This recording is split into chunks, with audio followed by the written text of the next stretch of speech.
Hello everyone and welcome to a Top 5 Records video. Today I'm going to be talking about Bruce Springsteen's Born in the USA because this morning the 40th anniversary of this album got delivered in my mailbox. Now, I don't have to talk about the album itself. It's a beautiful, gorgeous classic.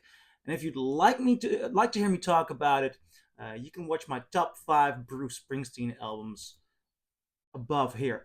But today I'm going to be talking about the 40th anniversary. I'm going to be showing you the packaging, the entire product. I'm also going to be reviewing the sound. And to review the sound, I'm going to be comparing it to a first European pressing that I have over here.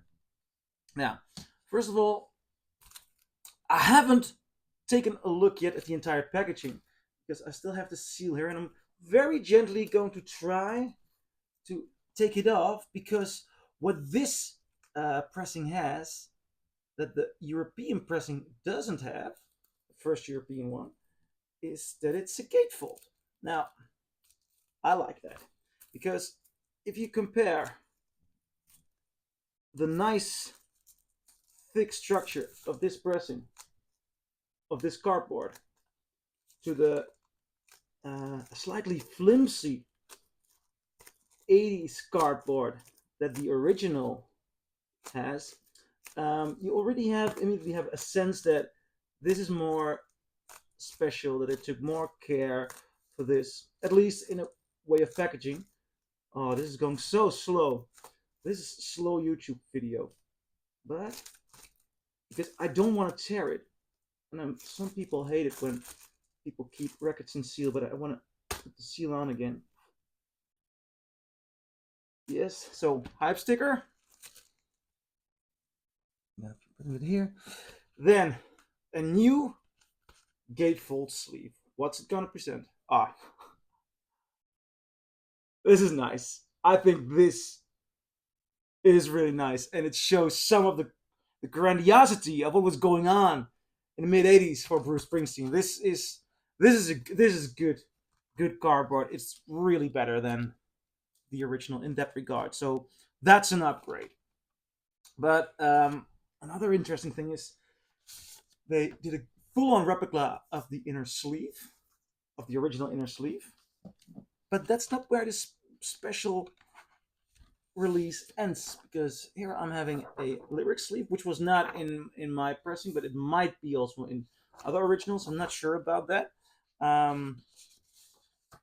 What is really special, and I think they did a good job on that. First of all, they have a litho. And I really like this picture. I think there's really something uh, youthful 80s. It has a very nice quality to it. But that's not just it. They also made a new booklet. And this is really where this is a celebration of this album. Because if you take a look at the pictures here, I mean, they have been taking their time to, in the style of this album, make something that is a good tribute to the record, and I love this picture the most. I mean, this is fun. I think if you're gonna do a special anniversary release and you make an ode to the original, everything is in the style of the original. That's great. That's really great. But if you can add pictures and context and the stuff they did here, that is just incredible. But now, the packaging may be very interesting and very good. Also, I'd like to add to that the release is not on black vinyl, it is on red vinyl.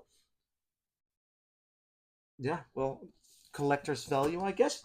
Um, but when you do an anniversary release, for me, the most important thing is what does it sound like? Now, first thing I put on to compare it to is his first European pressing. That's the one I've been listening to all these years. And this is not a bad pressing. It's supposedly mastered by Bob Ludwig, but I cannot find his initials or anything like it in the Dad Wax. So it might also be that the original was mastered by Bob Ludwig, and that the in Europe they altered it somehow. I'm not sure. I just don't know. Next month I'll be in the United States, and I'll try to get the first US pressing so I can go into full detail on that. Nevertheless, this is a good pressing. It is louder than the remaster. It has some nice detail, and it really focuses on the highs. You hear the high in Springsteen's voice the most. You hear a lot of the drums very tightly. It's somewhat thin, might I say. The sound is somewhat slightly thin, but I've always enjoyed this record. Now, if this is mastered by Bob Ludwig, what are you gonna do for an anniversary release? As a matter of fact, they asked Bob Ludwig, and Bob Ludwig is one of the best mastering engineers in the world, so it's really exciting when he works on a record, and he mastered this as well. And this one, first response, it is better than the first European pressing. I was really taken aback by how much better, in the sense that there's so much more mid and low, and it makes sense. There's more detail in the mid, there's more detail in the low. I hear a way better representation of the bass, which on the first European pressing is somewhat, how do you say, it's really thin, it's soft in volume, it doesn't take the attention. And the difference between in the equalizing here is mostly noticeable on his voice. I mean, Springsteen's voice sounds so much more full. It has more mid, it has more detail over there. And that's where a lot of the power of this record comes from. That we are listening to a very young and powerful Bruce Springsteen on some of these songs, shouting it out. I mean, this is a record of stadium rock, and the tour of this album was stadium rock. And this pressing has so much more power. It's not that the highs aren't there. The highs are there, and the highs are just as nuanced and detailed as on the European pressing. But the balance overall is so much better, and it leaves for a much more powerful record. So I am really, really happy with this one. Not to say that the first European is bad.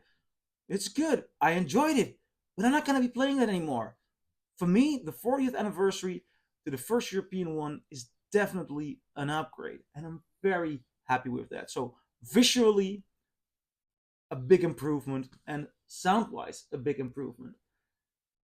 And then when you look at the songs like Born in the USA, Cover Me, I'm on Fire, No Surrender, Dancing in the Dark, My Hometown. Oh, you know what? After this video, I'm gonna give it another spin. This is celebrating a record's birthday. So that's my review. I'm curious, what do you think? Do you agree? Do you disagree? Leave a comment below, and I'll see you in my next video. Bye.